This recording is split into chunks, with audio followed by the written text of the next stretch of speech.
Kasama ko yung team ng MetaEarth. Ito yung mga community builders. So yun po is ginagawa ko is affiliate through MetaEarth. Kasi this opportunity po sa like me, sa kahit bata pa ako. Si MetaEarth kasi is marami siyang pa-rewards. So hindi lang isa sa app. Kumbaga may staking or merong true rewards sa affiliate, ganun. MetaEarth ay pangalan pa lang ng project. So meron siyang app which is yung MiPass. Then sa MiPass app, meron doon na MEC token which is yung pinaka token nila, yung governance token nila. Pagka nag-verify siya, permanently may makuha kang 1 MEC, which is hindi siya pwede ma-redeem, pero ano siya, parang daily reward siya. Then, after nun, sa invite naman, pwede kang makakuha ng 0.1 MEC na convertible siya into cash if ever nag-invite ka, and also na-valid yung invite niya. Ayos. Eh, itong isang yung kasama, mukhang alat-alat parang may gusto sabihin.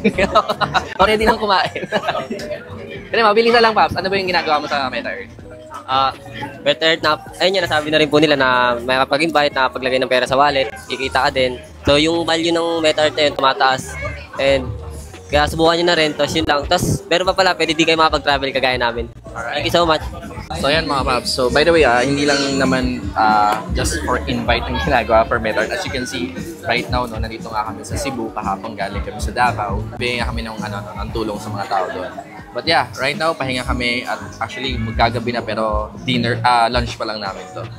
So yan, Lechon Cebu.